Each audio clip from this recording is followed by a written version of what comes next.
a month after I graduated college. Oh, wow. So I like packed up everything and moved. So it was like they were kind of worried about that. They were like, yeah. Because I told them like, yeah, I'm going to Colorado. They're like, Colorado? Because I wasn't teaching for America, so they knew I was going somewhere. Yeah. But Colorado was definitely a stretch. It was very far. Mm-hmm. And then they thought I was going to go back to Cleveland. And I was like, nah, I found a job here. Mm-hmm. So, yeah. Yeah, I think I pumped faked like 2 times.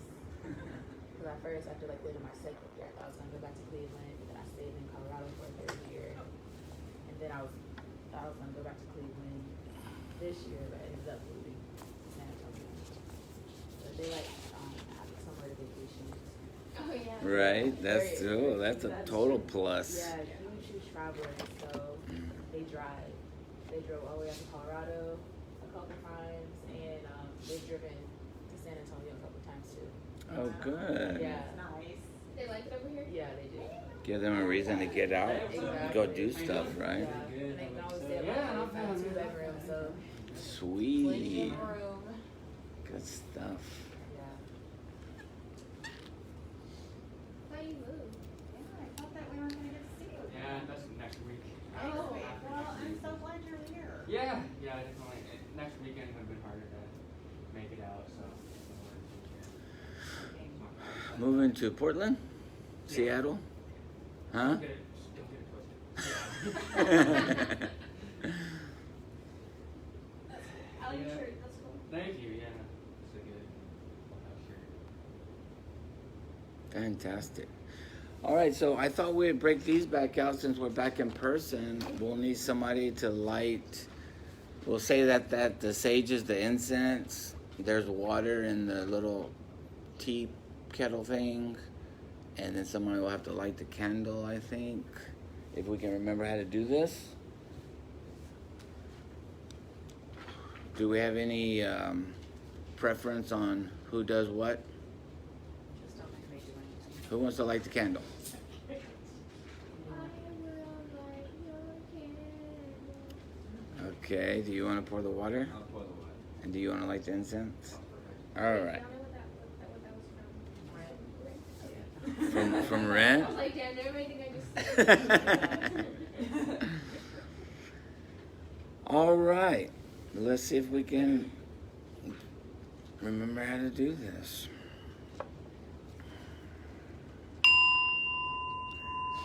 I take refuge in the Buddha, the one who shows me the way in this life. I take refuge in the Dhamma, the way of understanding and of love. I take refuge in the Sangha, the community that lives in harmony and awareness.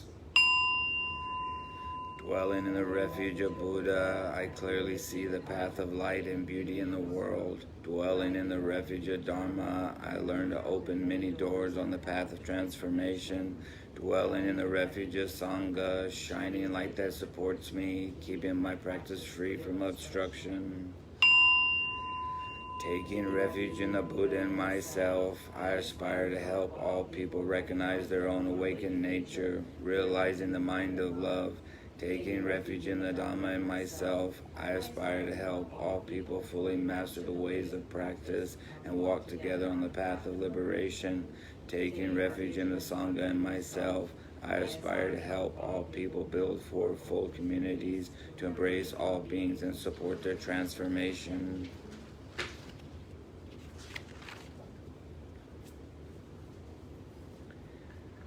And then we'll bow to the shrine 3 times.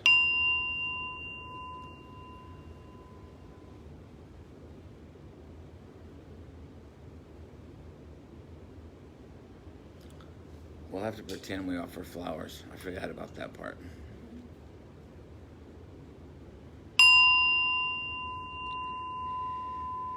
This spread of flowers, fresh hued and fragrant, I offer at the sacred lotus feet of the noble sage, with flowers in great variety, the Buddha I adore, and by this merit may I gain release. Even as these flowers must fade, my body too will pass away.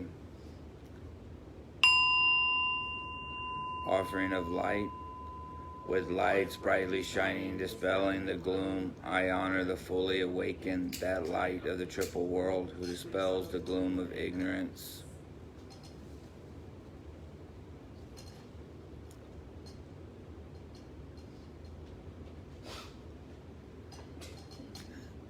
Why do I shake so much? This is so complicated.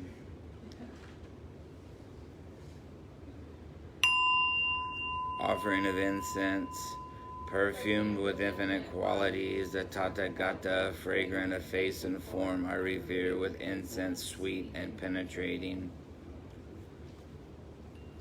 And we do the chanting, Brittany, just because it's a form of meditation, create sacred space.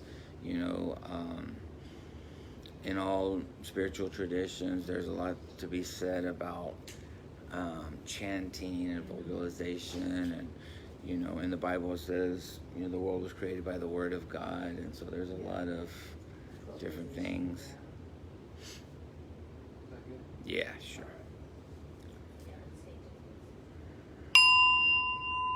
Offering of water.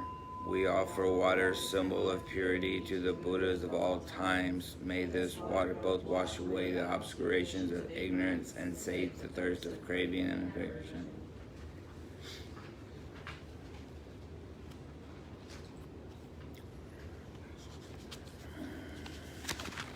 What comes next? Notes on mindful breathing. Anapanasati is mindfulness on respiration. Ana means inhalation and apana means exhalation. Concentration on the breathing process leads to one-pointedness of the mind and ultimately to insight, which enables one to attain liberation, freedom, and perfection. The Buddha practiced concentration on respiration before he attained enlightenment, but this beneficial meditation may be practiced by any person irrespective of religious beliefs. We will inhale through the nostrils normally, without strain, without force. While doing so, the mind may wander, but one should not be discouraged. When a wandering thought is detected, label it as thinking and return to the breath. All right. So I think we can do maybe 10 minutes of sitting meditation. And then we'll do a little conversation period. And have a little chit chat and go from there. I'm gonna do walking then. You are? Okay.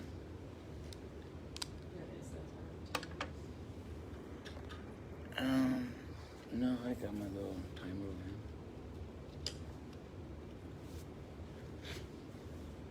And so we're going to be talking about how the mind works today. So if while you're doing your walking meditation or sitting meditation, just to explore what's going on in your mind, you know. One of the things we're going to be discussing is the things that arise in your mind are not real, and we take them to be real. So even the feeling of boredom, or the feeling of, you know, God, we've only been sitting for a minute. It feels like I've been here for 20 years, or my leg is hurting, or I wonder what we're going to eat for lunch today.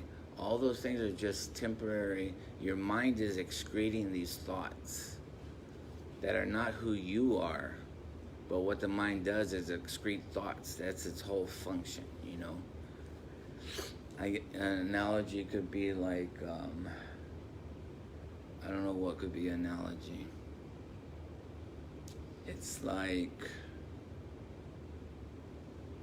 anything. You build anything. Like this thing was built to keep time, right? Or a watch was built to keep time. Or this phone, Facebook Live was built to record. It is what the function of that thing is, you know? And your mind is in the same way. We think that we are these thoughts, but in reality, the mind is much like a machine that was built to just do thinking. And so whether we can, you know, without even trying, even in our sleep, it's excreting these thoughts. You know, it's doing what the mind does. So just pay attention to that. See what's happening in your head. Explore that. We'll be breathing in through our nose, out through our mouth. Try to find a center within yourself. And we'll just See what happens.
remember one time my leg fell asleep and I tried to get up and I fell right over.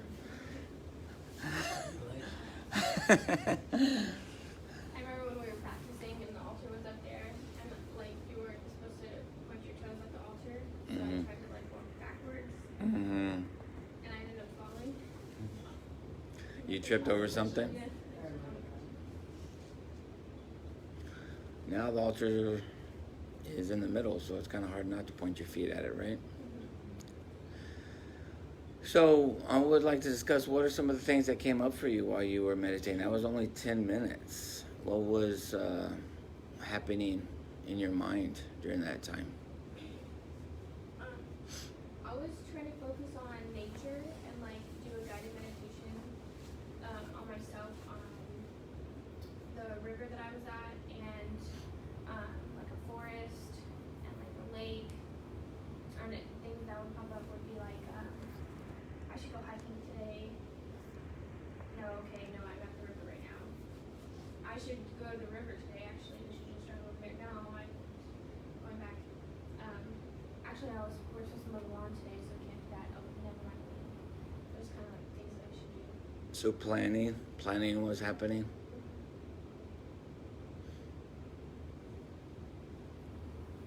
Yeah, same here. Just with the crazy amount of stuff that I feel like I heard you down to back out. Yes, that's kind of what my mind is on. I feel like I'm kind of compensated, mentally in that respect. But I mean, for that reason, I definitely appreciated the reminder that, like, I still have my thoughts. That I can allow myself to just break from that. It doesn't have to be like overwhelming because they're not like real. I mean, they may be real things to do, but it's not real weight on my mind. Mm. I was just kind of feeling that.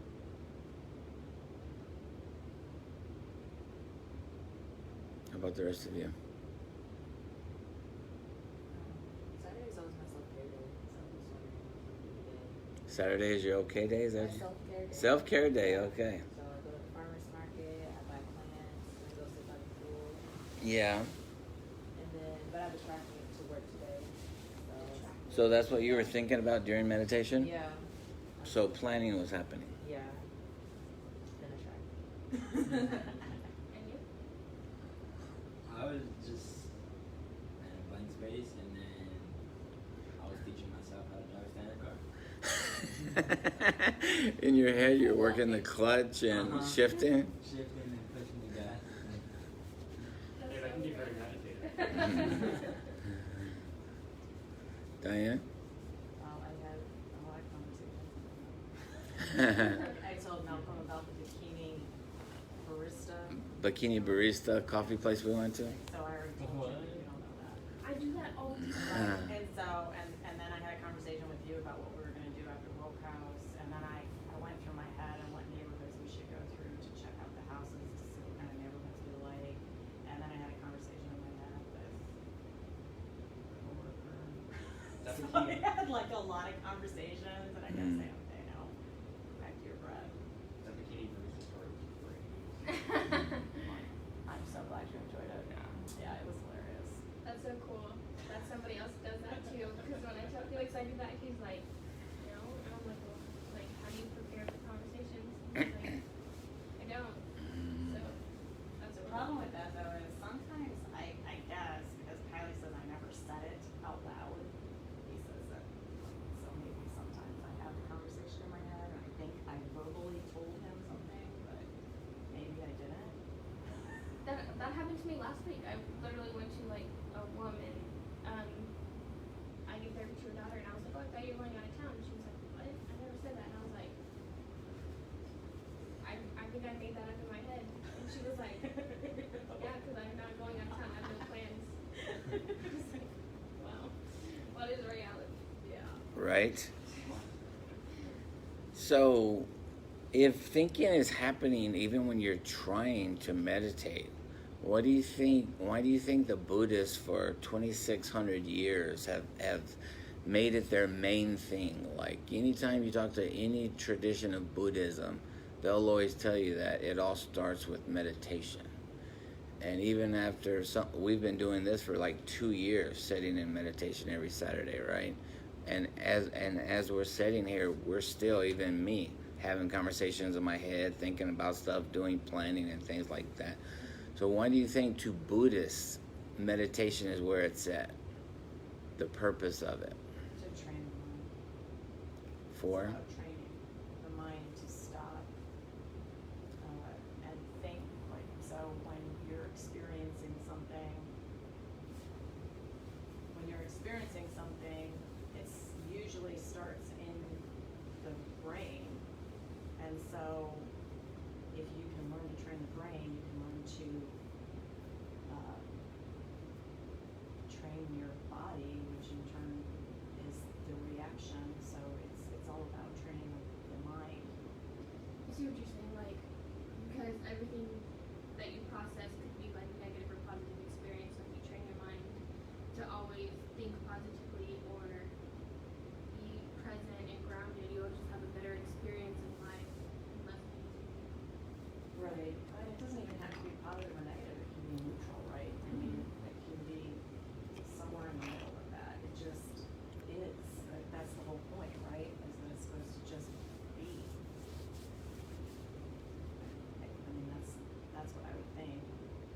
Because when you practice something, it's so that you can train to do it. Why do you keep looking at me? I don't know any more than you do. What do you guys think? Why do the Buddhists always go back to the meditation?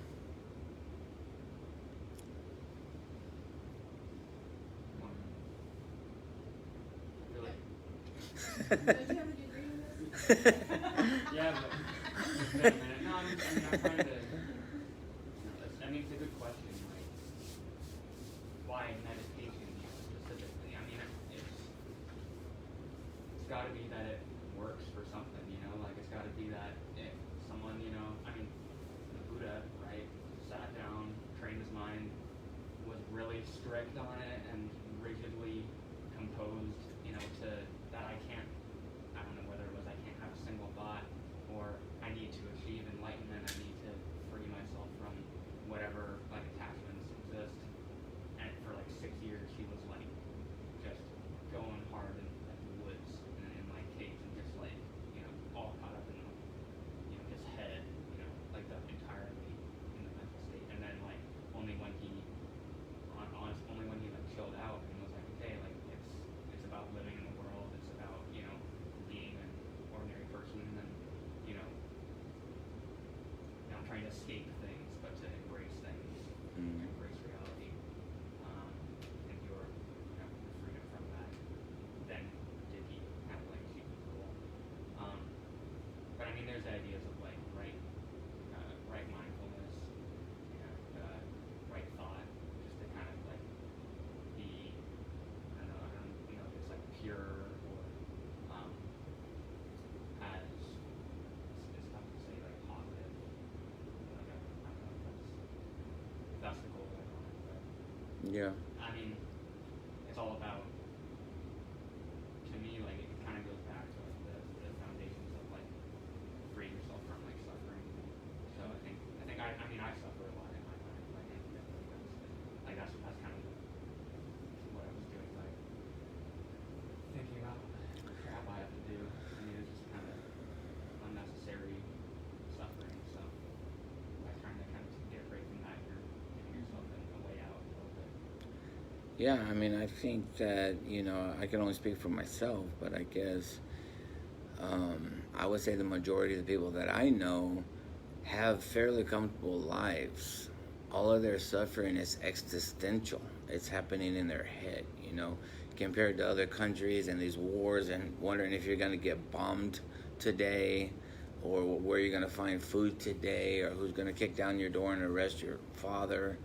You know, compared to that life, you know, the milieu that I exist in, 90% of my suffering is happening here. It's self-inflicted suffering, you know. My life is fairly straightforward. I could literally get up and do it kind of on autopilot, going to work, paying the bills, eating, so forth and so on. But it's this fight with myself, and it goes back to training the brain, you know. We'll talk about that in a little bit. But the more that I can get to know how my thoughts work and how my mind operates, and not believe it when it tells me I'm depressed, not believe it when it tells me I'm anxious, not believe it when it tells me that I'm not good enough, or I'm dumb, I'm the dumbest person in the room, or so forth and so on, all these lies it tells me, you know. I can see through that and know that that's my mind is just excreting thoughts, because that's what minds do, you know. Felix, what's your thoughts on meditation and the purpose for it? Besides teaching yourself how to drive a standard. I feel like it makes me relaxed. I don't know. That's what I use it for, to relax and just like decompress at the end of my day, you know. And like, I don't know. I feel like it's nice to be able to go into a place where you don't think about anything, or I don't know, because y'all's meditation, it sounds like y'all are planning a lot and doing a lot of thinking, you know. Doing a lot of thinking. That's okay. And like my meditation is just blank. Like I'm just like, it's just empty. Like there's nothing there. Like no thought, no nothing. So it's nice to be able to do that and not think about anything. You're not listening to anything. You're just, you know. That is nice. That's He truly can just like rare. be not thinking about anything and just sitting there, and I'm just like, That's you're very amazing. much. It's very much a skill. I mean, like that sounds like a great mission. That sounds like a great way to use it. Yeah. I mean, it's a tool, right? So Oh, yeah. It's not like for you said, you know, meditation really works if people have done it for so long, but there's different ways to do it. You know, revisions. I've been listening to a lot of this guy. A lot of his videos are on YouTube, but like he's like a pretty famous like guy. Like talks about like, you know, just about the world and just about a lot of spirituality. His name is Alan Watts. Yeah, he's pretty cool. Like I've been listening to a lot of his stuff, and I like having it on while I'm meditating. Yeah. I just like his voice. He has a very calming voice, you know. Do you ever have to give yourself permission to just relax and not do anything?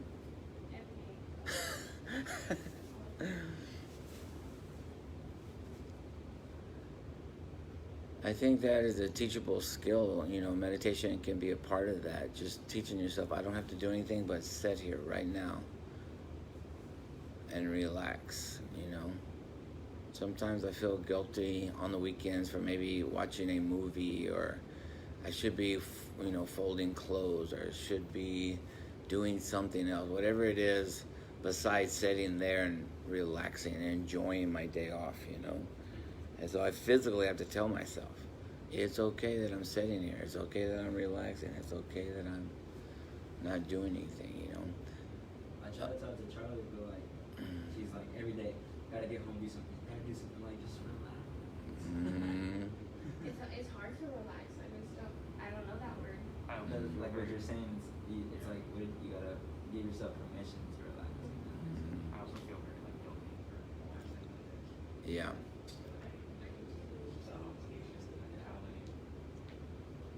But that's the thing, there was probably a time in your life when you really believed those thoughts.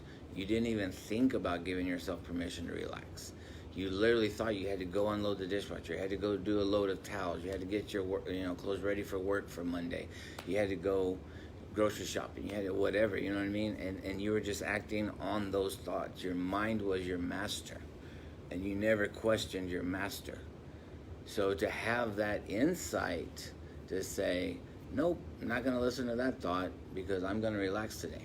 Nope, not going to do that right now because I'm enjoying a movie with my boyfriend or girlfriend or whatever, you know. That's insight. And that's what we hope that arises from getting to know how your mind works. I do try to listen, try to figure out why my brain does something. You need more So pillows whenever or I was- anything? You sure? I was feeling really guilty the other night, and I was laying there for 2 a.m. feeling guilty about everything in my life, and then I was like,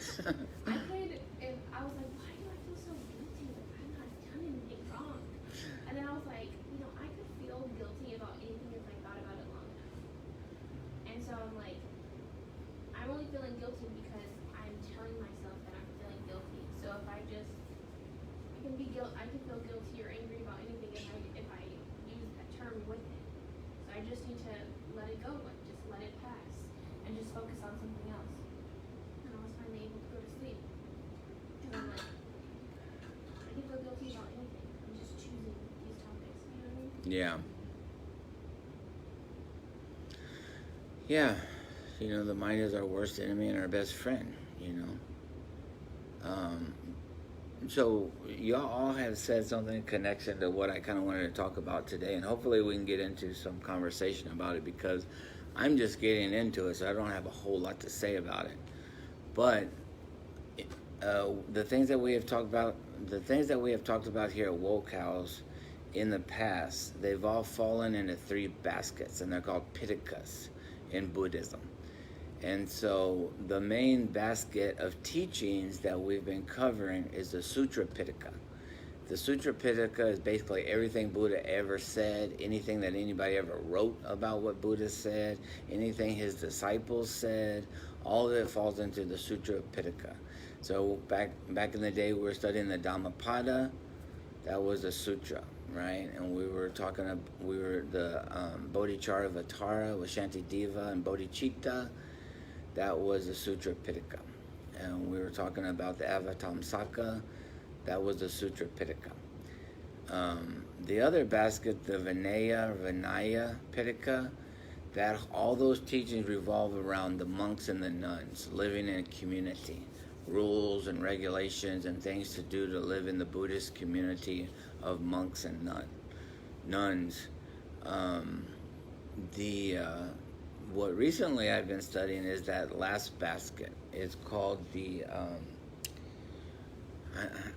whenever I'm going to say something, I tell myself I'm going to draw a blank, and then I literally draw a blank.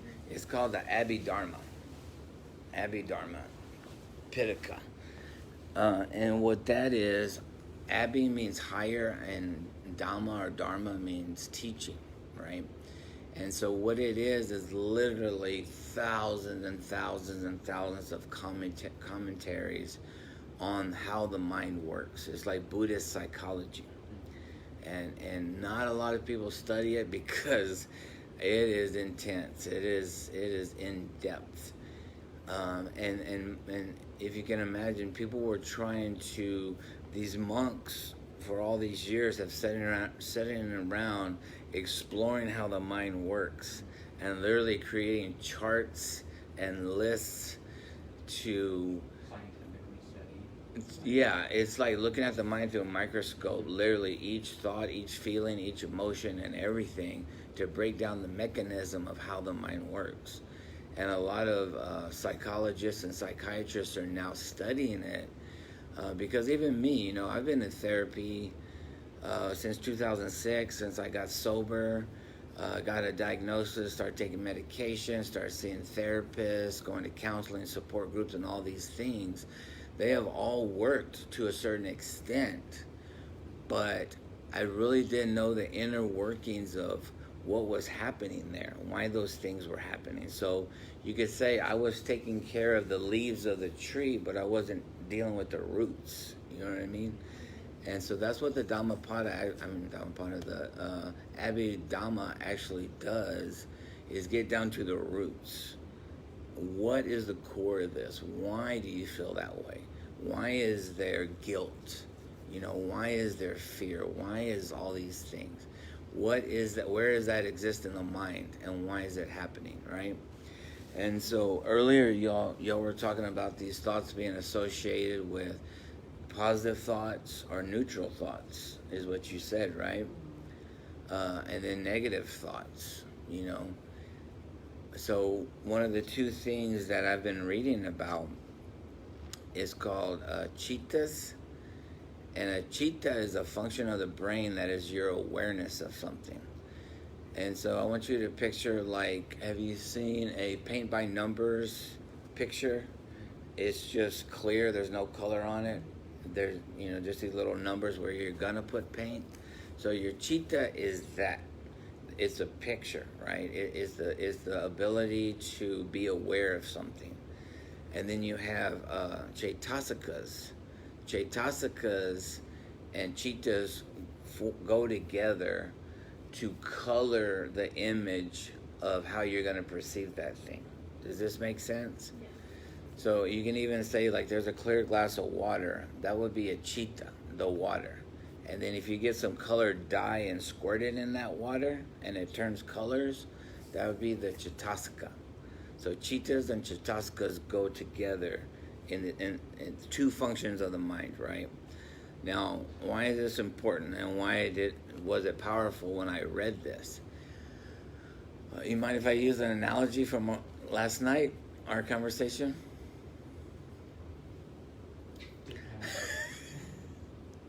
So me and Daniel were having a little heated conversation last night, right? Oh, we'll call it conversation. Yeah, we were having a heated conversation last night. And what I noticed is I would say things, but the way that she would respond to that wasn't what I was saying. She was adding her own interpretation to it. And we all do this, right? Same thing, she would say something, but I wasn't necessarily hearing what she was saying. I was adding my own spin on it in my own mind. So the chitta is the awareness to be able to hear what she said. But then I'm pulling from the Chittasikas, from my past experience, my past hurts, my past traumas, my past everything, my childhood, and coloring what she just said with my own interpretation of it, right? And there was a point there where, I said something about something, and her response was totally different than what I meant by what I said. And she was heated, and I couldn't interrupt her to tell her, that's not even what I meant by that. You're not even hearing me. You know what I mean? And so, according to Buddhist psychology, we go through life like this. It's like when I go through a bookstore, I'm looking at the titles of the books. And so the chitta is my awareness to comprehend the books. But each time I read a title, it's the Chittasika that's pulling something from my past that's either, ooh, I like this book, or ooh, it's neutral, like I don't even really care about it, or oh, I hate that book. I tried to read it one time, it's so boring, I hate it. And so I'm constantly becoming aware of something, and I'm drawing either a good feeling, a neutral feeling, or a negative feeling towards it. And so I'm putting it in these classifications, right? And so part of meditation and the study of the Abhidhamma is to realize that your mind is doing this. And so like you say, if you analyze a feeling, you can realize, okay, there's a chitta there that is saying I'm guilty about something. So there's an awareness there. But these Chittasikas are coming up and they're coloring this thought. All it is a thought. Whether you're thinking of a banana or you're thinking of your mother, to a chitta, it doesn't matter. It's just the awareness of an object. A banana, your mother, Central Market, your vehicle, it's just a thought. It's a chemical reaction in your brain of an object. Totally neutral. But then the Chittasikas, you're reaching back and saying, I drive a piece of shit car. I wish I had a better car. I hate my car. People laugh at me when I drive by. You're the one that's adding that color to that, right? In reality, it's just a car. Same thing with mother. The word mother can mean a lot of different things to different people. According to where you are right now, you're coloring that with whatever feelings you're projecting onto it. Same thing with when people are trying to talk to you. You can't possibly know what they mean. You can't be in their head and know exactly what they're trying to communicate to you.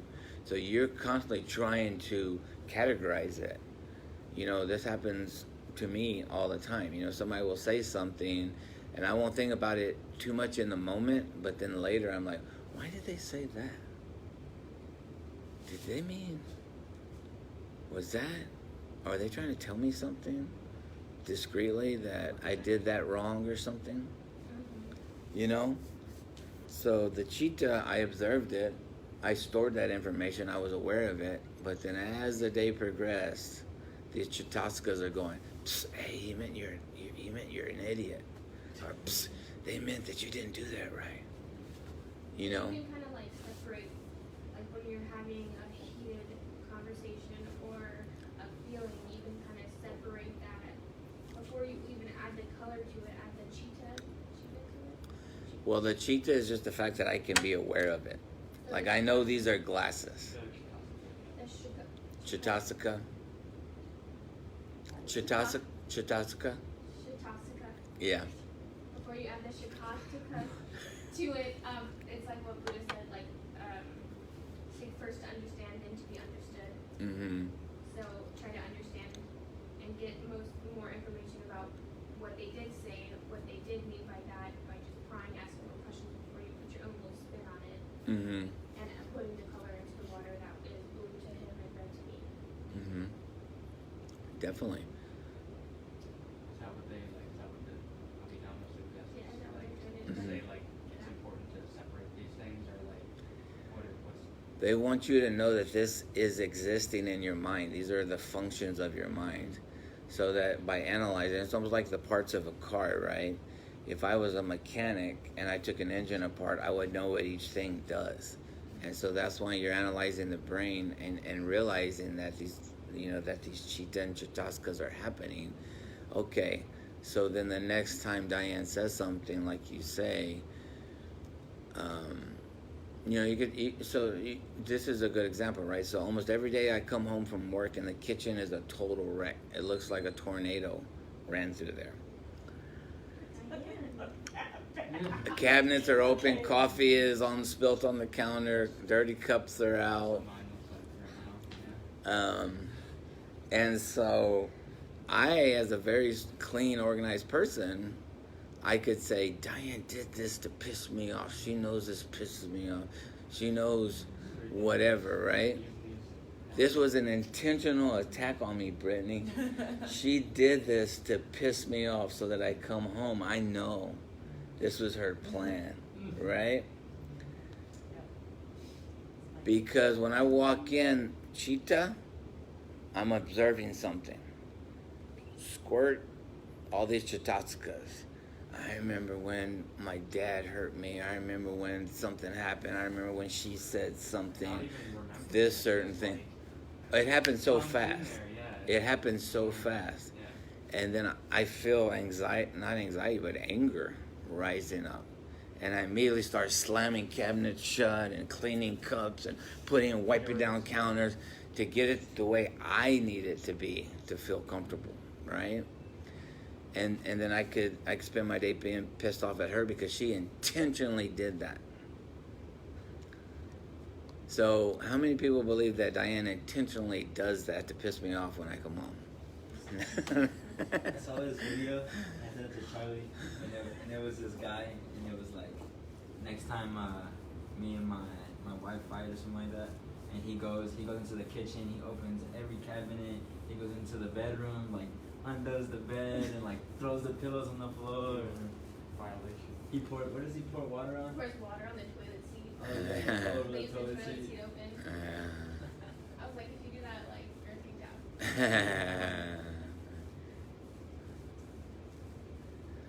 The reality is, I have ADHD, and so I'm always running late for work. So by the time it's time for me to leave to get to work, I'm in chaos, and I need to get out the door, or I'm going to be late.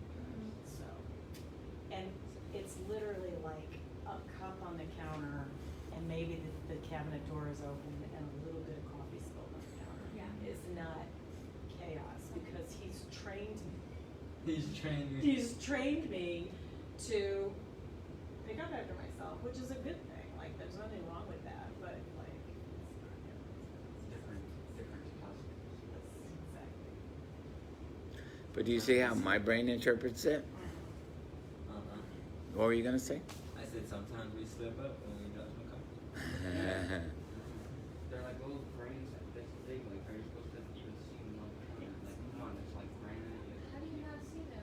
They blend in. That's Little grains on the And counter. then with the They're brown. way that my The glasses work with the light and the reflection, Precisely. My eyes are just fine, independently without glasses. Wow. So, in all seriousness, though, can you think about something that's something that's affecting your overall happiness right now in your life that this Buddhist teaching could help you with? Is there something that you're seeing or something that's happening that you realize that if you would just change the Chitasaka and realize you've been choosing the wrong Chitasaka for that situation, that you could actually improve your life? So this is actually something that we were talking about last week, is that like when someone says something that I particularly disagree with, like I feel defensive. Like I automatically get defensive. Even if it's about garlic powder. Like I get defensive because I feel like I don't want to be wrong. I don't want to do the wrong thing. I don't want to hurt people. And so this is like eye-opening to me because it's like the garlic is the Chitta. and then the Shitasaka is me putting the feeling of like I did something wrong. I'm gonna hurt them. They're hurting my feelings, and that's why I get defensive. So now it's like it's just garlic. You know what I mean? Like now I'm like, okay, I'm having that feeling separately because of other things that have happened, and I don't have to add that red into the water. Like it can still be neutral and be clear, and I don't have to like act upon my feelings. Yeah. It's like realizing that like reality isn't out to get you.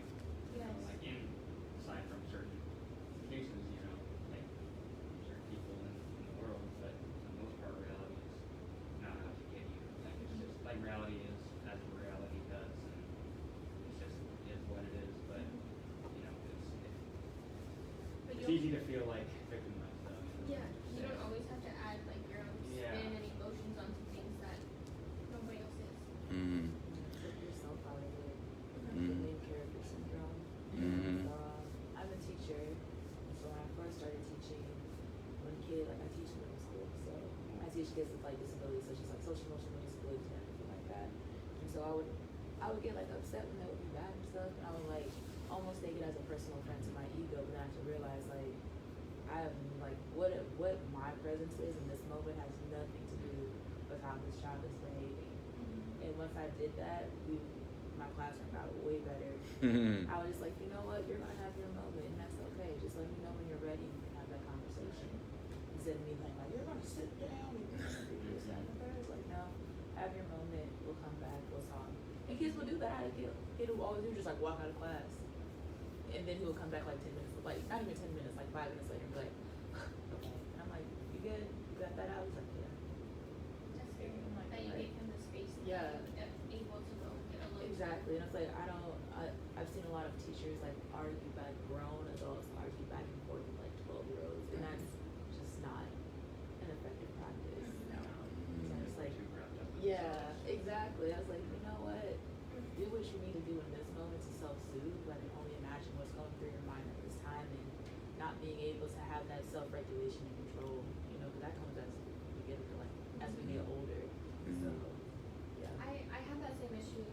It's like when I have a kid and then 2 days later I have them again and they progressed and they can't do what they did last session, and then it looks bad on the notes and insurance that they're not doing what they should be getting better every single time, and then I think, oh, like I get upset and I'm like, you just wrote a sentence last week, and so I have to be like, okay, well, this has nothing to do with me and what I'm asking them to do, or the paper that I gave them, or the environment. It's completely like all mental for them. Maybe they had a bad day, maybe they just had an accident, maybe their mom yelled at them before they came, like there's different environmental factors and internal factors, and it has nothing to do with us or what we're doing. It's as long as we're giving them the space to work through it. Yeah. Yeah, like right now, I feel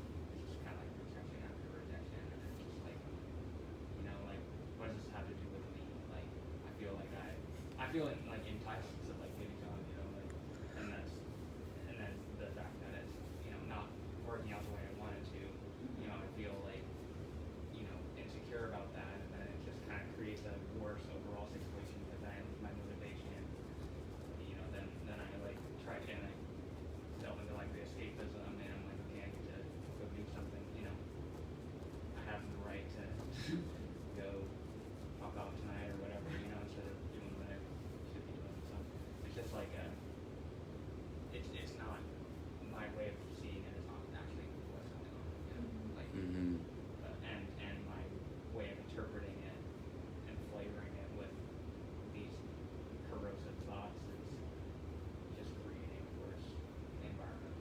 So it is going to be helpful to take some steps back from that. And just like remind myself, you know, that it's a fundamentally it's not it's especially with like finding jobs you pour so much of yourself into like literally trying to convince someone that You're worthy. you're like it's can be really toxic. Yeah, it's very stressful. So it's hard to take yourself out of that, but it's definitely possible.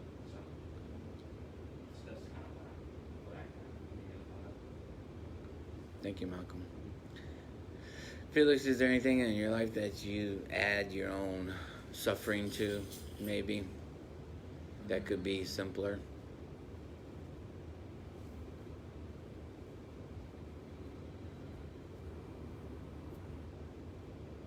I'm not really sure. Like I'm gonna have to think about it.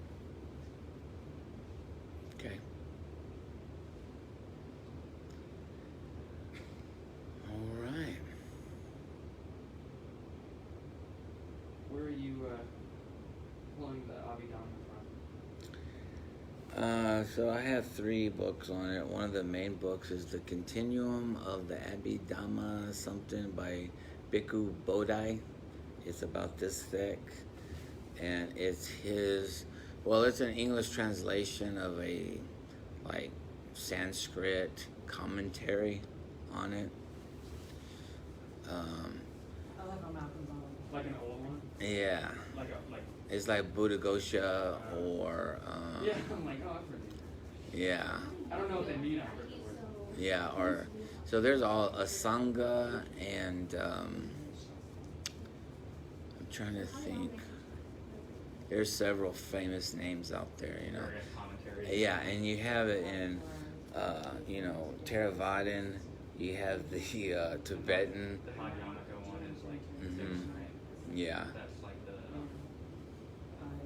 Does he ever tell you to do things? like It's the- contributions to the Yeah, and you have Tibetan commentaries. You have Pali commentaries. You have from all the traditions have their own, you know, commentaries on the Abhidhamma. and that all collectively is the Abhidhamma Pitaka. Or is it like within one? That's a good question. I think it's an original document, Oh, right. and then you have the Abhidhamma Kalosha, that is a famous commentary on that original document, right? And then you have, you know, the Abhidhamma something else that is by another famous guy who wrote this commentary on there, this original thing. But the original Pitakas are all the Pali canon. Mhm. And then people kind of Right, exactly.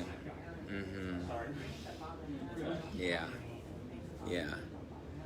It would be something canonized to be put in that basket, Gotcha.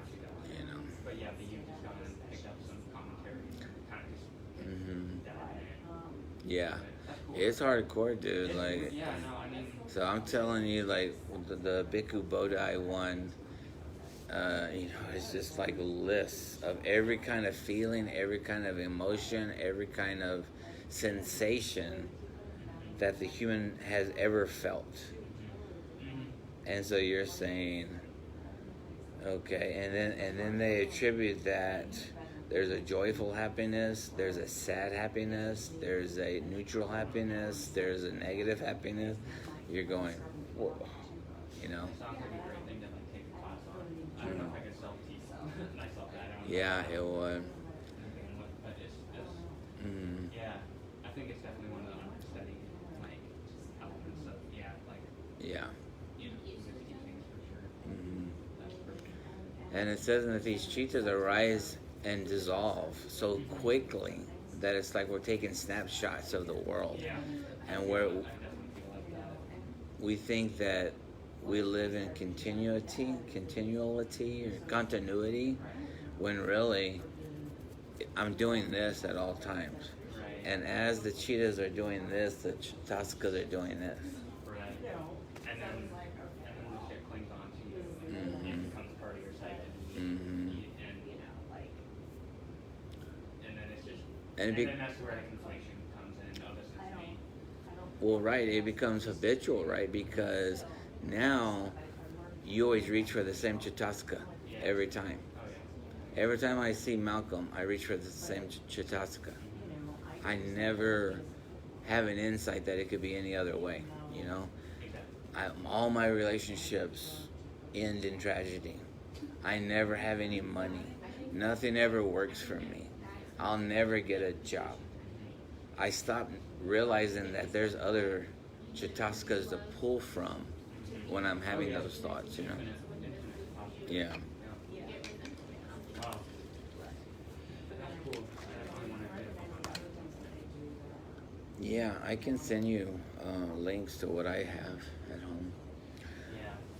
I need a land first, you know. Absolutely. If you geek out on it, nerd out on it, you can learn it. I'm excited. At first, it's daunting, but then once you start picking up kind of a little bit of something here, a little, then it starts making sense, you can totally nerd out on it, you know. All right, guys, well, let's go ahead and close, and then we can hang out some more. We're on page 7.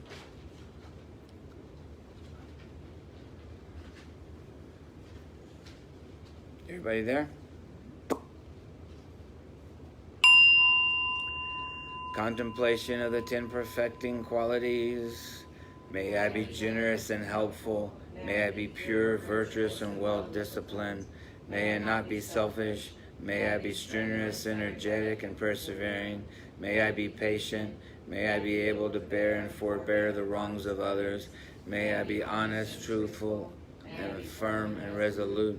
May I be kind, compassionate, and friendly. May I be humble, calm, quiet, unruffled, and serene.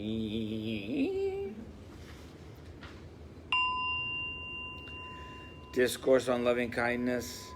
Just as a mother would protect her only child, even at her own life's risk, so let everyone cultivate a boundless heart towards all beings. Let our hearts of boundless love pervade the whole world, so that all beings without exception might be happy.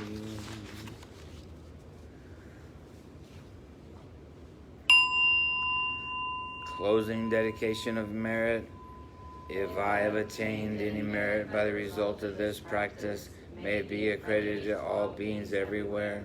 May they find the source of suffering and extinguish it. May they find the source of happiness and increase it. May all beings dwell in ultimate unalloyed nibbana. And then we will bow to each other 3 times with smiles of gratitude.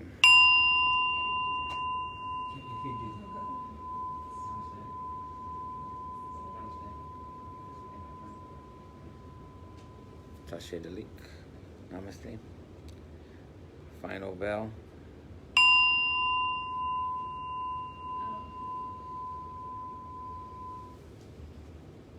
Does it sound different if you hit it and go like this?